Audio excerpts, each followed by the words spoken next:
Ibyo koko u Rwanda rufatwa nk'igihugu gikomeye kurusha ibindi bihugu byose mu karere k'ibiyaga bigari. Iki gihugu gifite umutekano udasanzwe kandi umutekano ukomeye cyane, bikavuga neza ko kandi kino gihugu gifite ubwiza nyaburanga bwinshi butandukanye. Ibyo ntibyatumye igihugu gihinduka cyiza kurusha ibindi bihugu byose ku mugabane wa Afurika cyangwa mu karere ka Afurika y'ibiyaga bigari. Zimwe mu mpamvu zituma kino gihugu cy'u Rwanda gihinduka igihugu cyiza kandi gikomeza kugarukwaho n'abantu benshi batandukanye ni ubunararibonye bwa perezida w'iki gihugu, aho nko mu zimwe mu nama yagiye yitabira yagiye agaragaza neza ko iterambere ry'abanyarwanda barifitemo uruhare. Uyu mugabo kandi yafashe politike y'igihugu ayigiriye abaturage. Ibi byaje gutuma buri muntu wese utekereza ku gihugu cy'u Rwanda nabi byamugora cyane. Kuba kino gihugu cy'u Rwanda ari kimwe mu bihugu bifite abaturage bakunda perezida w'igihugu cyabo ntibikigira igihugu gikomeye. Nirebanga ryinshi inyuma ya politike y'igihugu cy'u Rwanda kuyobora, gukora ibishoboka byose kugira ngo igihugu cy'u Rwanda gihinduke kimwe mu bihugu by'ibihangange kandi bidasanzwe. Ibi nibirangira ahangaha kuko u Rwanda ni kimwe mu bihugu biri kugaragaza iterambere rya mu buryo bwa tekinoloji ndetse yewe n'iterambere mu bwenge bukorana. Mu minsi yashize niko nyakubahwa Perezida Paul Kagame bamutoreye kuyobora inama mpuzamahanga y'ubwenge bukorano cyangwa y'ukuntu ibihugu bizajya bikoresha ubwenge bukorana aribwo AI. Ese wari uzi neza ko ibi ngibi n'ubundi byari byaravuzwe kera mu mwaka washize? Reka kumunsi ugaruke ku kiganiro gikomeye nyakubahwa Perezida Paul Kagame yakoze, akaba ari n'ikiganiro kandi cyaje gutuma abantu benshi bakomeza kuvuga ko ibyinshi mu bigendanye n'ibibera mu gihugu cy'u Rwanda ari ibintu biba byakozwe mu mucyo kandi bikomeye cyane. Namwe amagambo yavuzwe kandi ubwo yagarukaga ku bantu bifuza ko igihugu cy'u Rwanda kitazatera imbere, ababwira ati ntabwo bizakunda. Twe turi Hitinga TV show, ntuvando kandi subscribe, like, comment and share. Reka tubanze twumve byinshi ku bigendanye n'ibyo nyakubahwa Perezida Paul Kagame yagarutseho. Heads of institutions and leaders from philanthropy and business, distinguished ladies and gentlemen. Excellencies, I want to thank you for contributing to this discussion. Allow me to also recognize our special guest, our sister from across the seas, Prime Minister Mia Mottley of Barbados, who has been working closely with us on joint Caribbean-Africa Health Cooperation.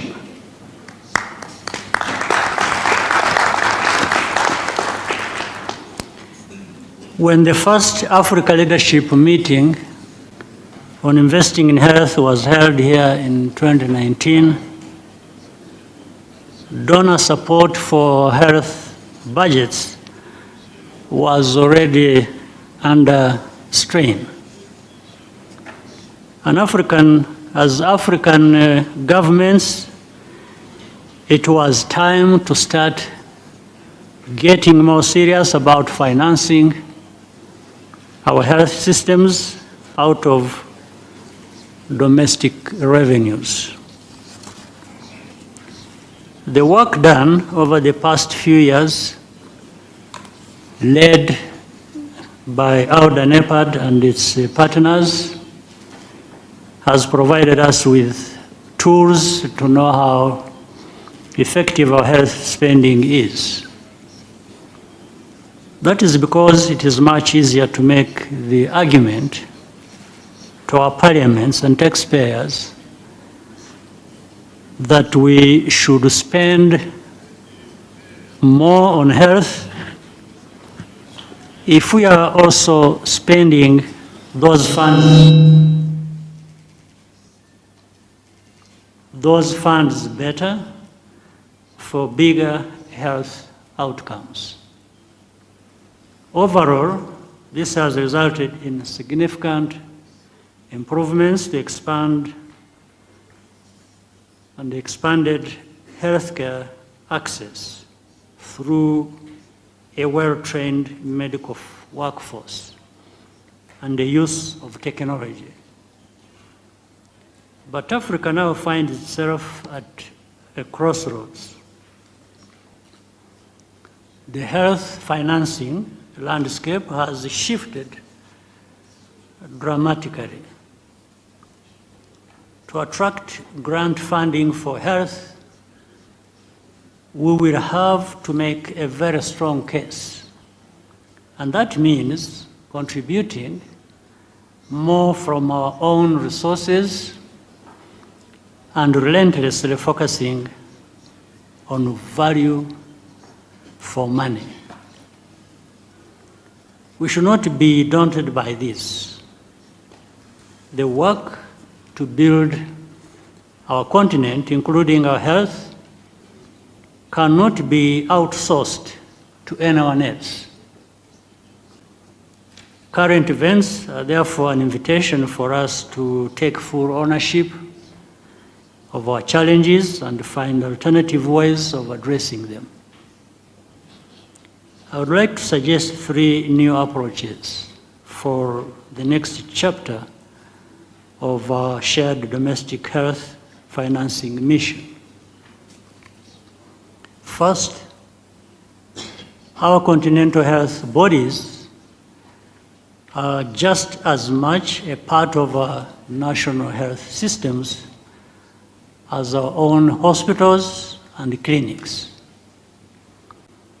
We must commit to contributing more to Africa, CDC, Adatera, and the African Medicines Agency. Strong and capable continental bodies save us money and save lives. And we saw this clearly during the COVID pandemic and more recently in the continental response to Mpox and Marburg. Second, we need to join forces with the growing community of African philanthropists and ensure that health will be a major target of their charitable giving. Partnering with African philanthropists is how the foundation from outside, such as the Gates Foundation, the Susan T. Buffett Foundation, and the MasterCard Foundation, which have contributed so much to Africa's health, can leave a legacy far in excess of the amount they have spent. Third, a study of successful health systems around the world continues and confirms that without exception, the private sector plays an enormous role, both in the provision of care and in ensuring that workers benefit from high-quality insurance, complementing what the state is able to provide on its own. I propose that over the next year, we work together to define new mechanisms for concrete collaboration on healthcare among governments, business, and philanthropies, and draw more and more actors in these efforts. I ask that our African Union health bodies lead us in this work. Let me close by thanking all of you who have been a part of this journey since 2019, and especially those who will be part of the next effort going forward. I hope today we can brainstorm about what is possible and leave this room with a shared conviction that a significant upgrade in Africa's healthcare quality is possible, and that we are also part of a community that will ensure it gets done. Once again, Excellencies, dear heads of state and government, and senior citizens of our continent, and guests who are here, I want to thank you very much once again for finding the time to be here with us today. Thank you very much. I look forward to our discussion.